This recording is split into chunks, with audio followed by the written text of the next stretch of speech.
Good afternoon, ladies and gentlemen, and welcome back once again to the Aura News broadcast. It is 6 o'clock and time again for our daily English news edition. And as usual, I'm Daniel Cook, your host, Monday through Saturday at 6 p.m. According to the data just released by the Minister of Finance, the budgeted revenue for the month of October was short by 4 billion lek. The revenue for the past 10 months is now at about 10.9 billion lek less than the budget, which seems to indicate that the operation against informality did not have the desired effect.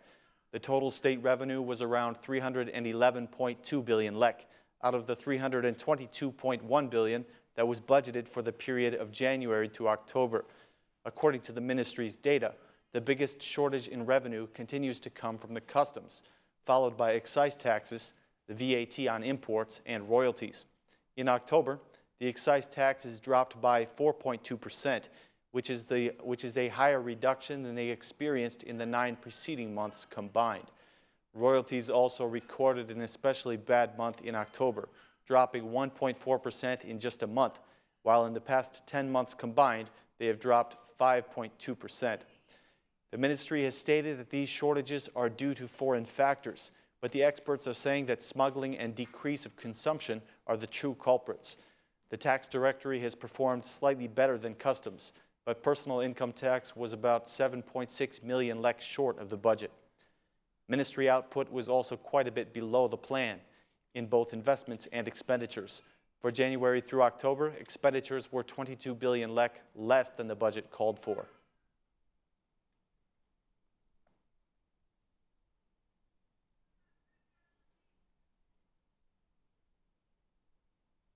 Today, the Economic Commission reviewed the delicate issue of the state revenue that was not realized this year.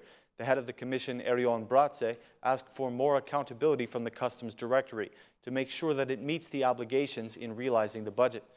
The opposition members complained about the reduction of public investments included in the budget and the increase of funding for the Prime Minister's office by more than 300%. The majority has explained this increase with the additional number of agencies that have been added. Although it is not included in the budget, the Minister of Finance declared that there will be an increase of salaries and pensions in some sectors, but he did not clarify which. In the next meeting, the Commission will discuss the expenditures for next year, and debates are anticipated over the shortage of revenue from the Customs Administration.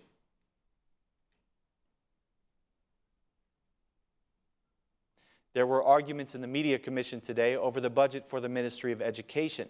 Even though the Minister of Education herself expressed satisfaction with the budget of 51 billion lek that has been designated for the education sector, the opposition members claimed that this was not enough, especially for higher education. One of the Democratic MPs asked Minister Nikolla whether there is any possibility of increasing the budget, especially for universities.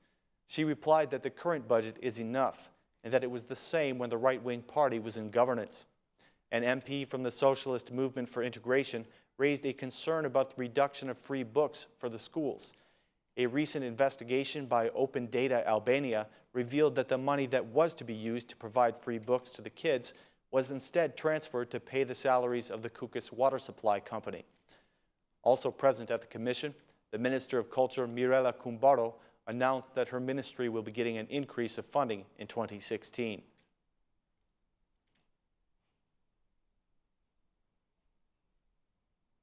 The Democratic chairman Lulzim Basha met with a group of citizens and traders in Vlahutin today and encouraged them to join in a protest against the government on December 8th, listing the promises that the government has failed to keep and the reforms that, according to him, are plunging the people into poverty.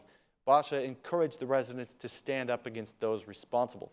He said, "The Democratic Party goal is to assess the problems that have been caused by bad governance, like unemployment and tax increase, and to find a way out of this situation.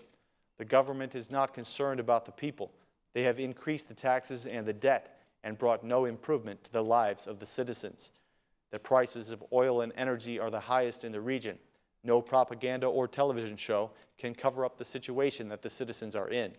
If you think that the time of the government is over, I invite you to Tirana on December 8th to protest," said Mr. Basha. He went on to say that the budget for 2016 is the lowest in the last 25 years. The citizens and traders expressed their concerns about the increase of taxes and the size of their energy bills.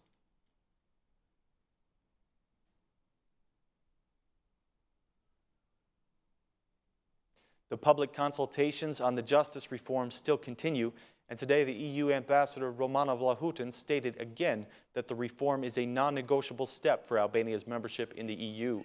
She added that the reform must be a deep one, creating a better legal and institutional framework and a clear division of competences. The ambassador also commented on the concerning wealth of the judges and prosecutors in Albania, saying that detailed audits need to be made. She said, "There are some judges in the country with properties worth millions of euro. It is highly questionable where they found this money, since the highest salary for a judge in a small and poor country is 1,500 euro. Some of the judges and prosecutors have millions of euro. Why is that? Perhaps many of them are married to very rich partners, or they come from wealthy families. If I were a person whose wealth came from family, I would be the first to support this reform. I would ask for my wealth to be audited in detail in order to show that I am clean. This process should reveal which of the judges and prosecutors are corrupt and which ones deserve support and respect for working with dignity. For this reason, auditing is the main focus of this reform.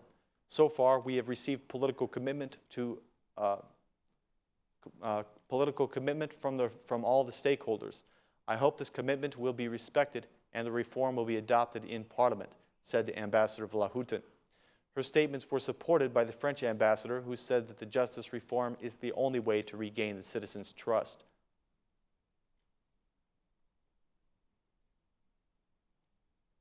Several areas of Tirana have had significant trouble with drinking water supply, including the Mother Teresa Hospital.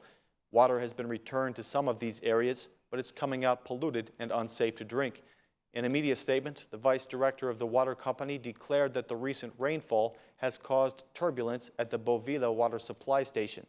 She said that the interrupting of the water supply was the only solution because the turbulence was causing the water to be heavily polluted. She gave the following explanation. "According to the statistics, we experienced the highest level of turbulence in 15 years.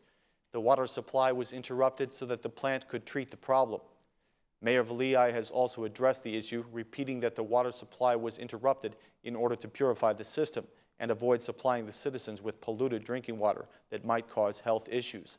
The Minister of Health, Ilir Becaj, has made the claim that the hospital was supplied, but just yesterday, the hospital interrupted its planned surgeries because of the lack of water. The opposition has reacted to this, blaming the Minister of Health and demanding that he resign.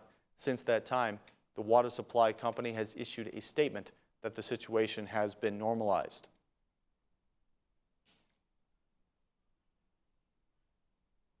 That concludes our news for this evening, ladies and gentlemen. We hope you'll join us again tomorrow at the same time. Thanks and good night.